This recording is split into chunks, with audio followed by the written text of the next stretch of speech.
Tracking, alerting, protecting. This is WKYT This Morning. A majority of Kentucky voters has decided to give Senator Mitch McConnell a 6th term in office. For the first time in more than a decade, a Lexington mayor has won a 2nd term. And we'll take a look at the results from some of the other big races around the Bluegrass. Those stories and more, plus breaking news as it happens, coming up on WKYT This Morning. Good morning to you. I'm Barbara Bailey. Bill will be in here just a little bit later. Late night for him. Yeah, definitely. So glad to have you along. Thank you very much. Yeah. He'll rest up just a little and then come in to give us more of the election news of the day. Let's hope he can get a little bit of sleep in before he comes in. And, pretty decent sleeping weather right now since it's a little rainy out there. Yeah, right? You notice that, Micah, quite a lot of rain coming down. Yeah, that's what it looks like outside. It's very widespread, too. So, yeah, I mean, I'm still trying to wake up after. Yeah, exactly. Trying to wake up from this rain falling on the rooftops. There you are, First Alert Defender Live Radar. And it's, like I said, it's widespread. You're getting a big front rolling on through. This isn't moving anytime soon. It's going to be with us through much of the day. But slowly but surely, you'll start to see the southern, southeastern zones kind of fill on in with that rain. Temperatures are in the upper 40s, lower 50s. And as we work our way into the afternoon, things just won't change much. 55 degrees. It's a pretty wet one in store, but as we head into the next several days, that's when we start to see our temperatures drop. And it gets pretty cold there toward the weekend. I'll show you how cold coming up in about 10 minutes. Well, it was a long, hard-fought, and very expensive campaign. Senator Mitch McConnell has won a 6th term in the Senate. Now he waits to find out if he will become the Senate's majority leader. Senator McConnell easily defeated Democrat Allison Lundergan Grimes. He said last night it's time for real change in Washington. Only an hour after the polls closed, it was called for Mitch McConnell, and people here said that it sends a strong message that people are tired of the way their federal government is being run, and they want to change. They're hungry for new leadership. They want a reason to be hopeful. Above all, they want some reassurance that people who run the government are actually on their side. McConnell said the election sends several messages, and he says the campaign wasn't about him or his opponent. It was about a government that people no longer trust to carry out its most basic duties, to keep them safe. The longtime U.S. Senator didn't gloat in his victory. Instead, he said he had a worthy opponent. I admire her willingness to step into the arena and fight as hard as she did. We need more people who are willing to do that, not fewer. Then he said the win signals a change that many throughout the state have been wanting. The voters of Kentucky have overwhelmingly rejected the policies of the Democrat Party, and I think that bodes well for the future. McConnell says the experiment in big government is not working, and now it's time to take this country in a new direction. In Louisville, Phil Pendleton, WKYT.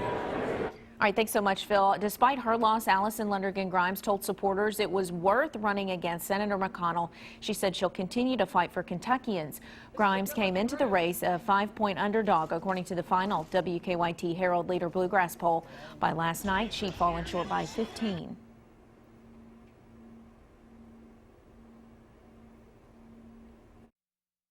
While tonight didn't bring us the result that we had hoped for, this journey, the fight for you, it was worth it. I will continue to fight for the Commonwealth of Kentucky each and every day. Grimes will continue her duties as Kentucky's Secretary of State. For the first time in more than a decade, a Lexington mayor has won a 2nd term. Mayor Jim Gray won re-election over his challenger, former Lexington Police Chief Anthony Beatty. In his acceptance speech, Mayor Gray said he's accomplished a lot over the last few years, but there's still much to do. Yes, we got it done. You got it done. Lexington got it done. Yeah. Now, in Anthony Beatty's concession speech, he said he didn't really lose. He accomplished what he planned.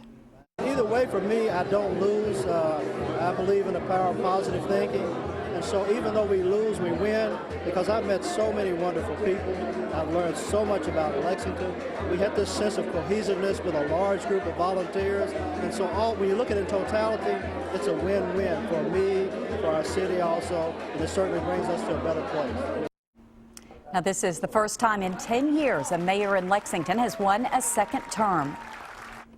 One of Lexington's at-large council members has gotten a promotion. Steve Kay will become vice mayor by getting the most votes among the at-large candidates.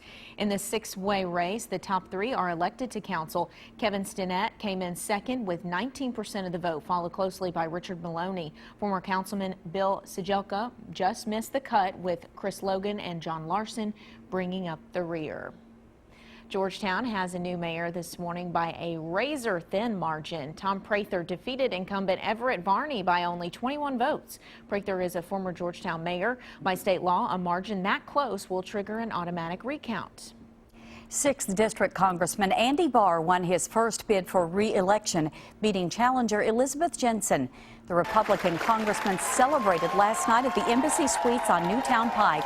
Barr told supporters that the election was about changing the direction of the country.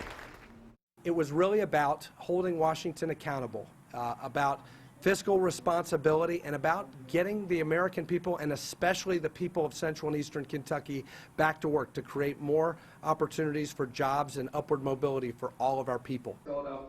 Barr says he appreciates the debate of ideas he had with challenger Elizabeth Jensen during the campaign. The top Democrat in the Kentucky Senate was defeated. Senate Minority Leader R.J. Palmer lost the Senate District 28 race to Republican Dr. Ralph Alvarado. Alvarado had filed a defamation lawsuit over one of Palmer's campaign ads, claiming it used edited video of a courtroom exchange that was taken out of context. The district covers all of Clark and Montgomery counties and part of Fayette County. The Attorney General's election fraud hotline stayed busy. The hotline was open yesterday from 6 a.m. to 7 p.m. for Kentuckians to report election fraud, electioneering, or other complaints. The hotline received a total of 226 calls. Jefferson County had the most complaints with 57. Fayette and Madison counties were tied for second, both with 13. Well, CBS News projects that Republicans have won control of both houses of Congress. The GOP picked up the 6 states it needed to oust the Democrats from power in the Senate for the last 2 years of President Barack Obama's second term. And CBS's Craig Boswell has the latest from Capitol Hill. Tonight they said we can have real change in Washington, real change.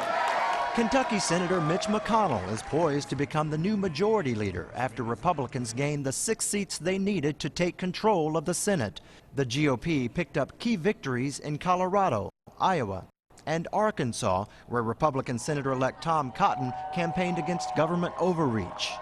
A government big enough to grant everything is big enough to take away anything. Exactly. In Georgia, David Perdue is the projected successor to a longtime incumbent. Saxby Chamos is handing the baton over to me, and I'm going to fight for the fair tax. The new senators still face an uphill battle. Nearly 8 in 10 voters disapprove of the job Congress is doing, and Republicans won't have enough votes to break the gridlock. Some Democrats were able to hang on. CBS News projects incumbent Jean Shaheen has won a second term in New Hampshire, but Democrat-held Louisiana appears to be headed for a runoff. Which candidate has the proven record of standing up, fighting, and delivering for our state? Neither the incumbent, Mary Landrieu, nor the main Republican challenger, Bill Cassidy, won more than 50% of the vote. Craig Boswell, CBS News, Capitol Hill. Current Senate Majority Leader Harry Reid congratulated his longtime colleague Mitch McConnell. He said it's clear voters want them to work together. And we'll have more results coming up in our next half hour. You can also find a full list of city, county, and state results at WKYT.com.